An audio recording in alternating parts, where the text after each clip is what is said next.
Hello guys and welcome to my new video, and today I'm going to be talking about the top 3 things that excite me the most about the next 10.15 patch, because the release date has been announced. It's going to be released July 11th. There's many exciting and cool things happening in the next patch, and in no particular order, let's go and have a look at some of them. Keep in mind, disclaimer, there's still some time left, and again, there could be a lot of changes made. For example, some of the new talents have been added to Holy Paladin just as I'm making this video. There will be changes before patches released, but let's go to my list, and in no particular order, we're going to start off with Holy Paladin. Holy Paladin is getting a massive rework in the next patch, and honestly, based on my testing, I think there's quite a few exciting things. I think in general the possibilities have been more positive than negative. I still don't agree with all of the changes that are happening to Holy Paladin, but overall the emphasis on some of my favorite talents and abilities in terms of Glimmer of Light have been really interesting. For example, the emphasis on Glimmer of Light is definitely evident from the talent tree, because you have quite a few new talents that make it more powerful in terms of specific talents getting damage reduction on targets that have Glimmer. On top of that, you're getting talents like Overflowing Light, where you're overhealing and also apply Absorb. So now you have options or abilities of adding damage reduction and absorbs to your Glimmer targets. On top of that, some of the new talents are playing or emphasizing Glimmer of Light in terms of Daybreak, where you can detonate your active glimmers in order to provide additional healing, and again, you're getting mana back and things like that. And there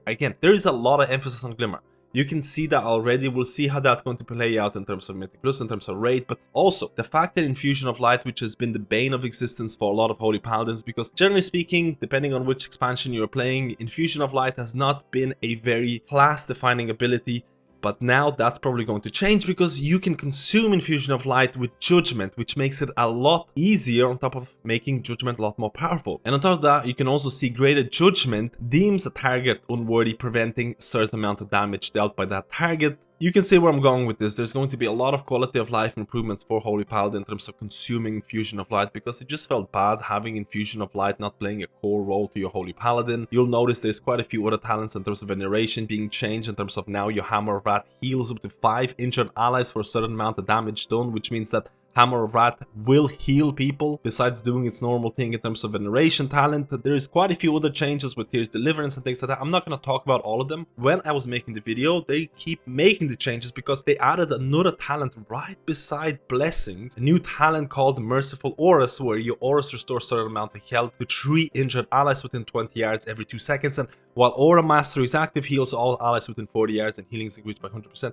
I know why they're doing this, because I know for a fact there's many Holy Paladins right now who do not like the Blessing talent. They don't like the micromanaging of Blessings, and they're looking for anything to replace that. Let me know, are you a Blessing enjoyer or someone who's looking to replace that talent? I'm not looking at PTO numbers right now. I'm not saying Merciful Aura is going to be the way to go, but I can see where Blizzard is heading with this new talent introduction. And there's plethora of other changes to Holy Paladin that I could go through, but I don't want this video to be too long. Overall, I'm excited about the possibility or how they're approaching this rework to Holy Paladin. Let me know how you feel. And now let's move on to the second thing that I'm really excited in the next patch, and of course that is going to be a new spec that's going to be introduced in the next patch. And it's not only just a new spec, it is the first fully pledged support spec that is going to make appearance in World of Warcraft. And honestly, because it is something that Blizzard hasn't really done before, I think it might be a bit of a poop show. It might be a bit of a meme at the start. It might take quite a few iterations to get it right. I do think that it is not fully ready yet, but I am actually enjoying my time on PTR with Augmentation Evoker. And on paper, Augmentation Evoker's base rotation might seem extremely simplistic, because it is all about providing those external buffs to your friends in terms of Mythic Plus, in terms of raid environment, in terms of Ebon Might. This is like your core ability.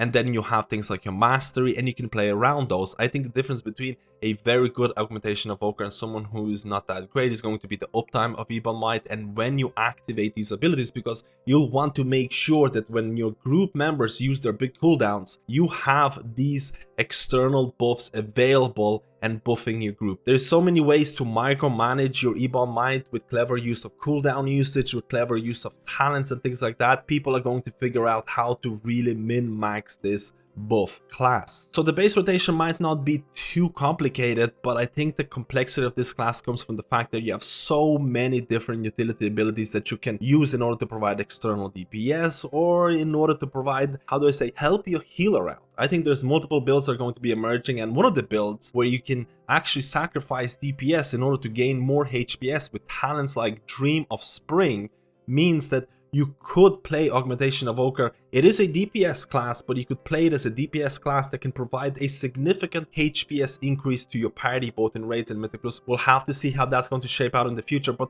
I can already see some memers out there approaching Mythic Plus content and trying to do no healer augmentation keys, where you're running this build and trying to off heal. Again, specific weeks, maybe keys that don't require a lot of healing. This might be interesting to try out, but I can definitely, again, I'm not saying Augmentation Evoker is going to replace a healer in Mythic Plus environment. I'm just saying it might be interesting to try that out. So overall, I think Augmentation, the potential that it can bring in terms of creating chaos is absolutely insane, because you could, for example, I am a betting man and I'm willing to bet that Blizzard is going to make Augmentation to be somewhat mandatory or overpowered, because they don't want the new spec to be underpowered. I think Blizzard has figured out that if they want new players to pick up new things in World of Warcraft, they need to be strong and people need to be drawn into that. So I could say, or I could see that Mythic Plus will, again, raids as well, but Mythic Plus also could be really shaken up by the fact that Augmentation Evoker might be the key aspect of your Mythic Plus group, and you might build your group around Augmentation Evoker. What DPS classes can benefit the most from Augmentation Evoker? How can I really optimize this buff class in order to provide the most damage and also help your healer out with specific talents that Augmentation Evoker has? Because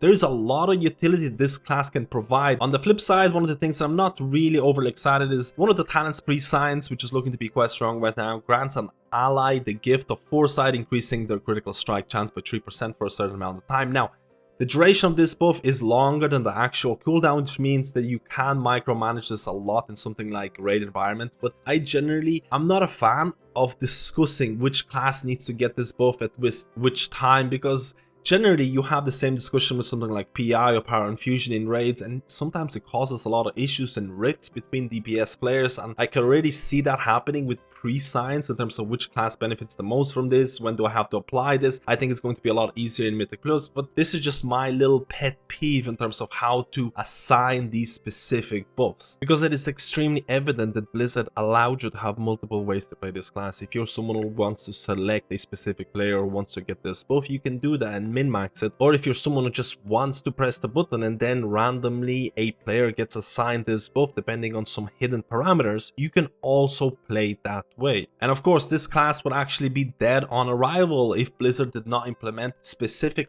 hooks in terms of trying to attribute the DPS increase that this class brings to the actual evoker themselves. And so far, I've seen that Blizzard has done a lot of work in terms of trying to add these hooks, and I'm positively enthusiastic about the prospect that Blizzard is actually going to manage this before the release, because if you're playing Augmentation Evoker, or if you're DPS that's swapping to Augmentation Evoker, I think you want to see big numbers in order to make your class feel more valid, because I know a lot of DPS players that might swap to Augmentation Evoker would want to see big numbers. And if you don't have these hooks available in game in terms of, again, details, in terms of Warcraft logs, it might cause a bad perception in the community, but Blizzard is doing a pretty good job with that so far. And the last thing that I want to talk about in terms of exciting things happening next patch is item level changes, and I think there's going to be a lot of people who might agree or disagree with this, because so far mythic rating and the item level for the first couple of bosses has been extremely poor or did not provide any incentive. And for the first time, at least in my opinion, our guild or a lot of guilds have been extending mythic raids in the first few weeks, because there's no reason to re-clear, because the item level of the first few bosses is very comparable to heroic